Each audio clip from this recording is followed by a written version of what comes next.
Now we'll go over the books real quick.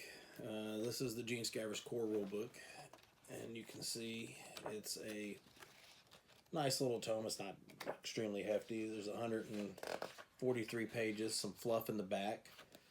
Now this is an author's copy, so I've been making little highlights of things that I may have not caught. You've got a very good hefty contents page. I've went through painstakingly and made sure I tried to copy everything that people can look up quickly and find. I like when a book has a pretty comprehensive contents page. You have everything is broken down into general gameplay and stats.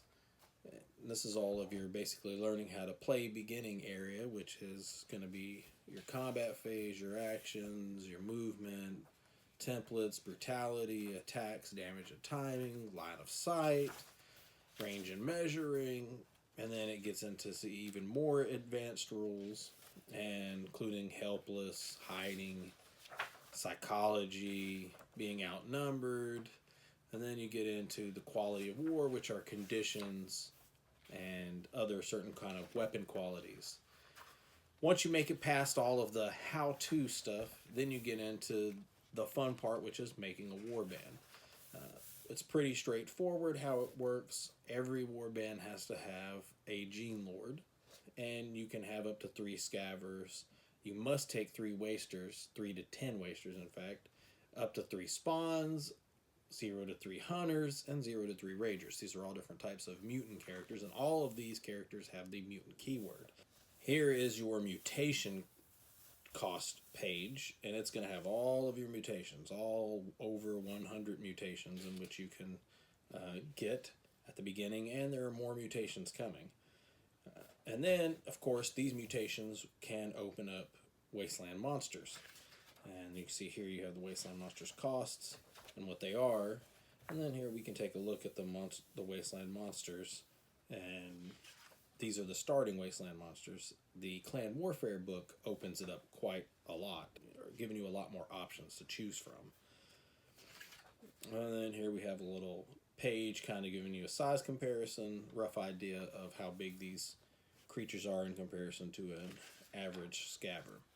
But then we get into the Wasteland Armory, where you can purchase weapons and armor, consumables like stems and trauma supplies, explosives if you want the explosives. And then once we get past the equipment, we get into the mutations, basically the breakdown of the mutation rules. And this is going to tell you what the mutations do. It may refer to some skills depending upon the kind of mutation that it is. But you have your list of all of the mutations categorized by the type that they are. Example, additional appendage mutations is going to cover all the additional appendages. That includes things like secondary heads. Then you have body mutations, and there are a ton of body mutations that you can choose from.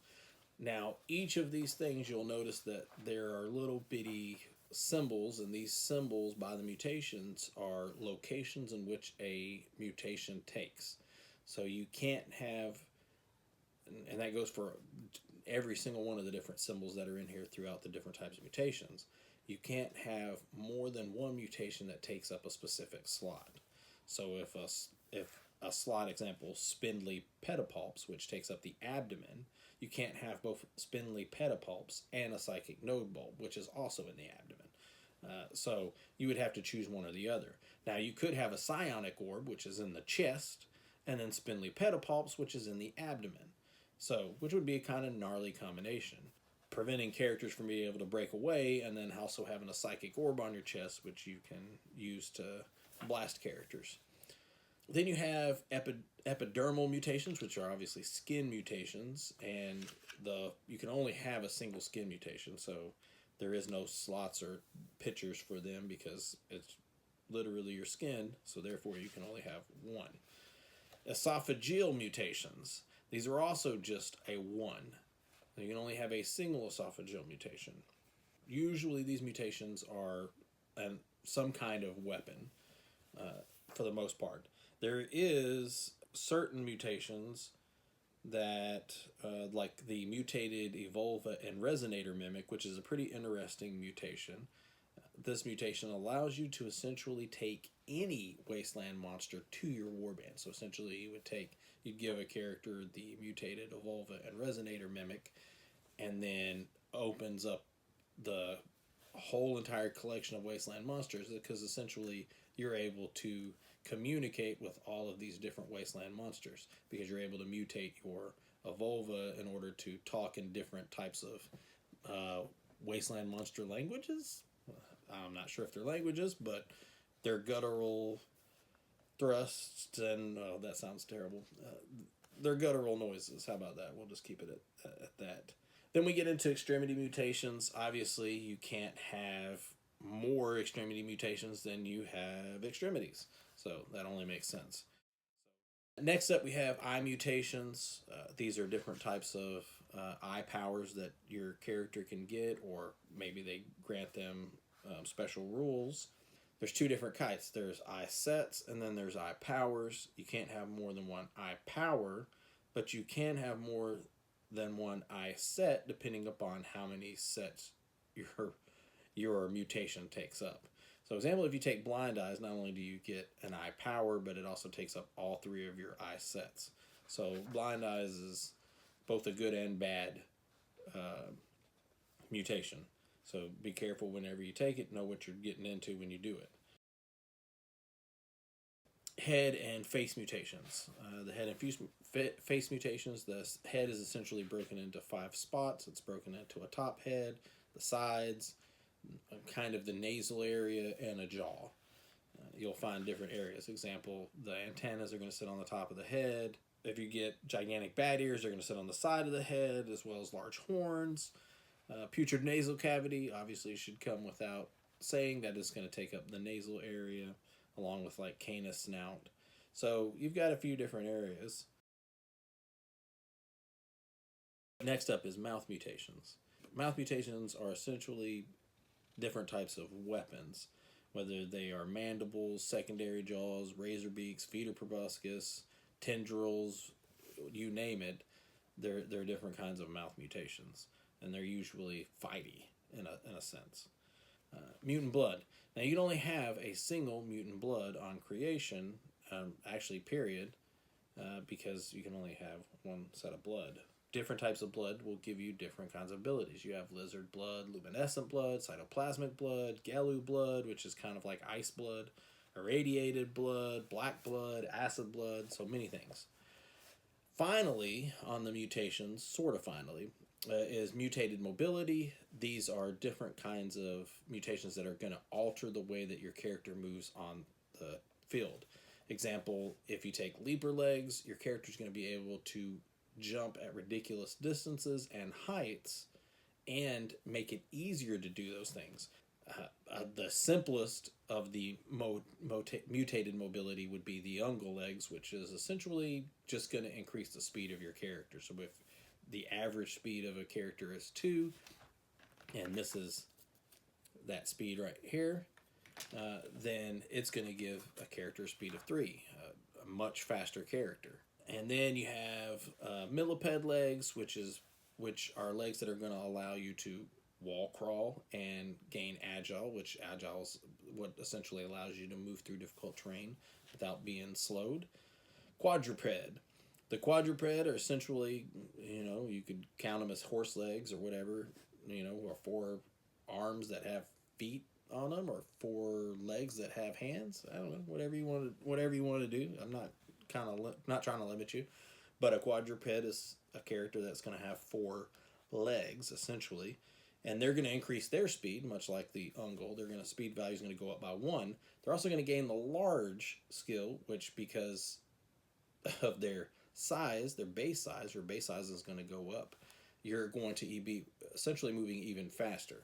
Then you have Scorpid lower body, which the Scorpid lower body gives you essentially agility as well, or agile, which allows you to move through the difficult terrain, but gives you stability, which is essentially a resistance to being knocked down, not prone.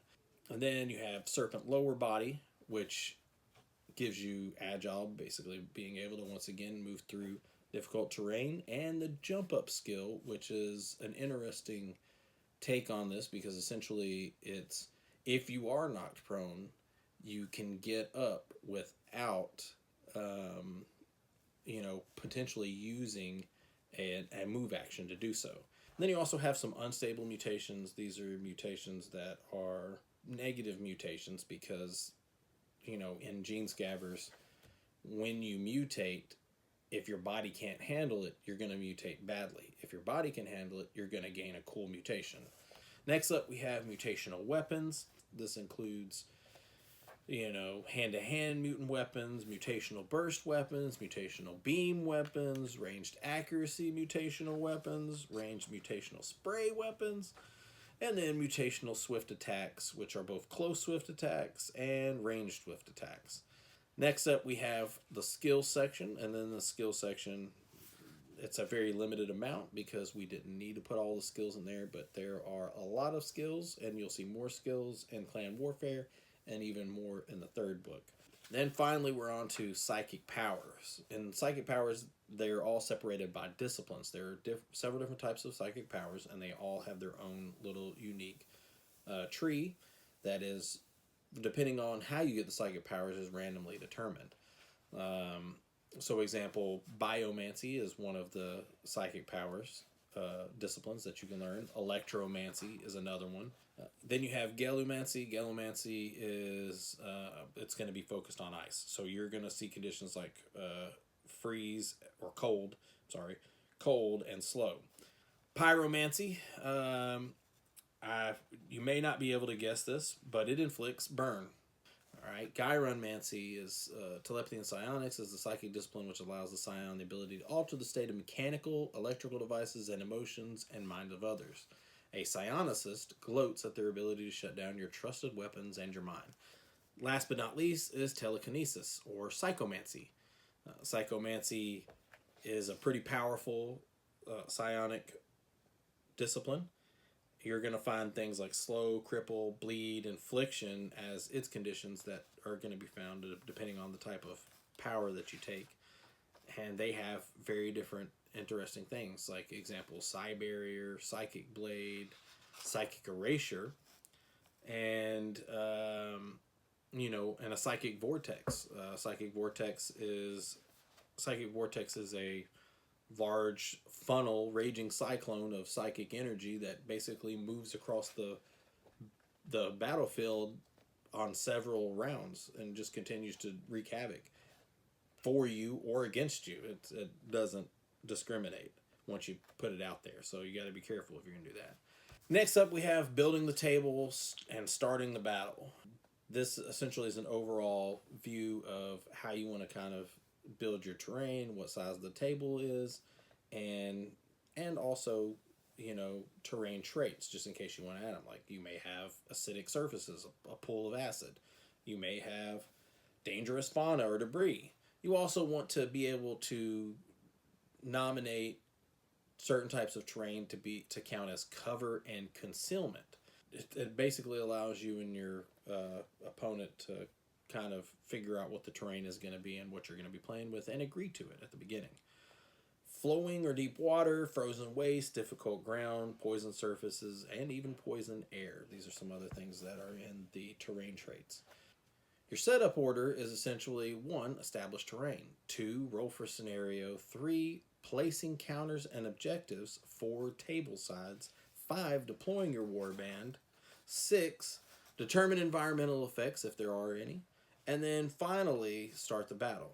This is going to cover the things that you can do during a battle. So example, controlling objectives, carrying objectives, finding weapons and gear, prone and carrying, winning the scenario, and self-KO.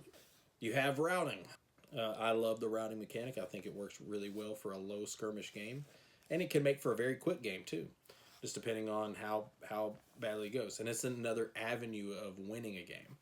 So I tried to make multiple avenues for winning every scenario. So players can focus on what they feel good at, what their warband does best, and try to win that way. And where it's not just a one size fits all type of thing. So instead, you're going to play the game that fits best with what you feel your warband does. We cover rules for losing a leader, the victory, and then also some organized play for those who are going to play tournaments, which would be pretty cool if this ever took off that big, where people are going to be playing tournaments of GENE-SCAVVERZ. I'd love it. Understanding a scenario. Here we've got how you understand and set up the scenario, a little quick layout, so that way you know what you're getting. And then we have all of the scenarios. And there are several different types of scenarios. Each give multiple different ways in which you can achieve victory. And then finally you've got campaign rewards. Then we have the crux of the story. Now this story is of course the story of GENE-SCAVVERZ. Now this is my story, and it goes into the world that wasn't, portals, the end, the beginning, which is funny because I put the end first and then the beginning because, you know, it's an apocalyptic setting. You have clans, which is a rough covering of the clans that are out there. The clan warfare actually expands on that a lot more. The maidens, the tegists, and that pretty much covers all of GENE-SCAVVERZ. That's the whole entire book in a nutshell, and that'll get you playing. Thank y'all very much from both me and the rest of the crew at Curseblade Games, which is an extremely small crew, so it's basically like one and one other person. So, but greatly appreciate it very much, and we'll see you nasty scavvers out on the battlefield.